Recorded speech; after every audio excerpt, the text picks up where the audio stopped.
Okay, તો હવે આપણે જે લિંગી સપુષ્પી વનસ્પતિમાં જે મુખ્ય લિંગી અંગ તરીકે કન્સિડર કરવામાં આવે છે અથવા તો જે મુખ્ય લિંગી પ્રજનન અંગ છે વનસ્પતિમાં, અને એ છે પુષ્પ વિશેની જે બેઝિક ઇન્ફોર્મેશન છે એ already we have seen 11th standard, બરાબર છે.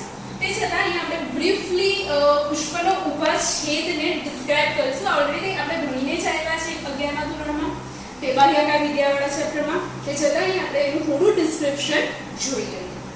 હવે પુષ્પ જે છે એને 4 ચક્ર, 4 હોલ્સ ધરાવતું અંગ છે, જેમાંના 2 ચક્ર જે છે દે આર હેલ્પિંગ હોલ્સ, મતલબ કે એ પ્રજનનમાં એક્ચ્યુઅલી ઇન્વોલ્વ નથી થતા, પણ જે પ્રજનન ચક્ર જે છે એને મદદ કરશે, પ્રજનનની ક્રિયાને મદદ કરશે ઇનડાયરેક્ટલી, બરાબર છે. તો એમને કન્સિડર કરવામાં આવ્યા છે સહાયક ચક્ર તરીકે, જેમાં સૌથી બહારનું ચક્ર જે છે વજ્ર ચક્ર, અને જે બન્યું છે વજ્રપત્રના સંકલિત થવા, એ વજ્રપત્ર જોડાઈને બનાવશે વજ્ર ચક્ર, જે કયા પ્રકારનું ચક્ર કન્સિડર થશે?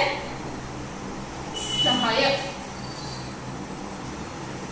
એનું કામ મોટે ભાગે પ્રોટેક્શનનું છે. જ્યારે પુષ્પ કલિકા અવસ્થામાં હશે ત્યારે વજ્ર ચક્ર દ્વારા એના જે અંદરના સ્ટ્રક્ચર્સ છે, મેઇન સ્ટ્રક્ચર્સ, બરાબર, એ પ્રોટેક્ટેડ રહેશે, એ સંરક્ષણ અવસ્થામાં રહેશે, એને રક્ષણ મળશે. એ પછી એના વજ્ર ચક્ર, સૌથી આઉટરમોસ્ટ, સૌથી બહારનું ચક્ર, એની પછીનું જે ચક્ર આવશે જે પણ સહાયક ચક્ર તરીકે કન્સિડર થયું છે. ધેટ મીન્સ કે એ ડાયરેક્ટલી પ્રજનનની પ્રોસેસમાં ઇન્વોલ્વ થતું નથી, અને એ ચક્રનું નામ છે દલ ચક્ર, અને જે બન્યું છે દલપત્ર દ્વારા. દલપત્ર બધા ભેગા થશે અને બનાવશે દલ ચક્ર. દલ ચક્રનું કામ બહુ યુનિક રહેશે. જનરલી એનું કામ આકર્ષણ માટે રહેશે, જે આ પ્રોસેસમાં જે જન્યુઓનું વહન થવાનું છે, બરાબર, એક મોટે ભાગે નર જન્યુ હશે એ માદા જન્યુ સુધી સ્થળાંતર પામશે. તો આ જન્યુ વહનની પ્રક્રિયામાં જુદા જુદા એજન્ટ્સ, જુદા જુદા વાહક ઇન્વોલ્વ થશે, અને આ જે વાહક છે તેને જો એ જૈવિક વાહક હશે, બરાબર, લિવિંગ ક્રિએચર્સ હશે, તો એ જૈવિક વાહકને આકર્ષવા માટે જુદા જુદા શેપ, જુદા જુદા કલર, જુદી જુદી વિવિધ પ્રકારની સ્મેલ, સુગંધ ધરાવનાર જે ચક્ર છે એ કયું રહેશે? દલ ચક્ર, બરાબર છે. એ ખૂબ જ આકર્ષક સ્ટ્રક્ચર્સ અથવા ફીચર્સ ધરાવશે.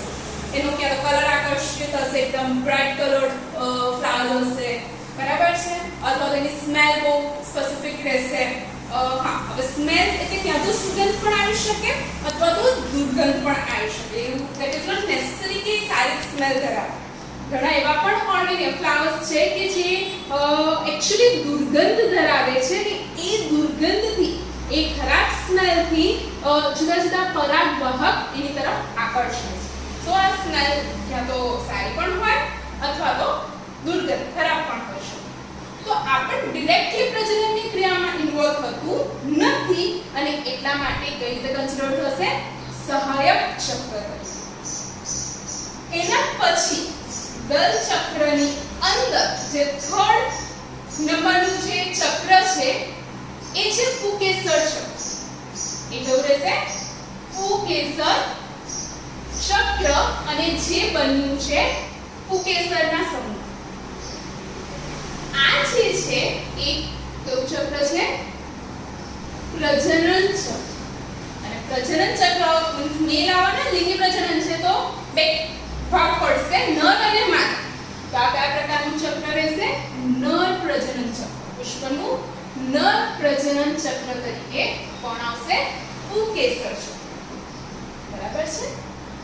પુકેસર ચક્ર ની અંદર, બરાબર, ઇનરમોસ્ટ, આઉટરમોસ્ટ પૂછે તો કયો આવશે? વજ્ર ચક્ર. ઇનરમોસ્ટ સૌથી અંદરનું કયું રહેશે પુષ્પીય ચક્ર? તો એ રહેશે સ્ત્રી કેસર ચક્ર. એ કેવું રહેશે? સ્ત્રી કેસર ચક્ર. સ્ત્રીકેસર ચક્ર છે એ પાછા 3 સ્ટ્રક્ચર્સ નું બન્યું છે. આ જે સ્ત્રીકેસર ચક્ર છે એ પાછા કેટલા સ્ટ્રક્ચર નું બન્યું છે? 3 અલગ અલગ રચનાનું બન્યું છે. આ જે આખો ભાગ રહેશે એનો જે સૌથી ઉપરનો ભાગ છે એને આપણે ઓળખીશું પરાગાસન તરીકે. કેવું છે? પરાગાસન. પરાગરજનું આસન, બરાબર, કે જ્યાં પરાગરજ આવીને સેટલ થશે. જે પરાગરજ that means it carries male gamete, નર જન્યુને કેરી કરનારી સ્ટ્રક્ચર છે, બરાબર.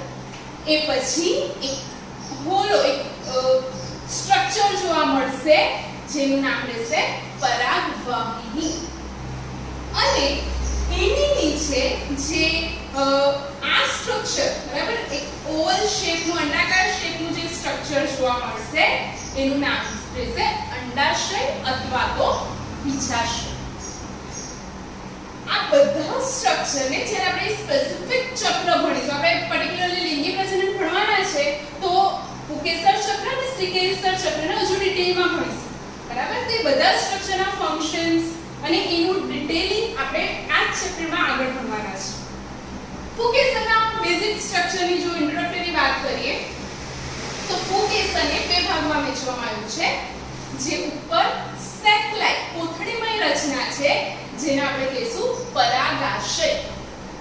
અને પરાગાશયને, બરાબર, ફ્લાવર સાથે પુષ્પના જે બેઝ છે, બરાબર, એની સાથે પુષ્પાસન સાથે જોડનારી જે રચના છે એને આપણે કહીશું પુંકેસર તંતુ, રાઈટ. તો આ વાત થઈ કોના વિશે? પુષ્પીય ચક્ર વિશે. પુષ્પીય ચક્ર ટોટલ 4, 2 સહાયક ચક્ર અને 2 પ્રજનનિક ચક્ર.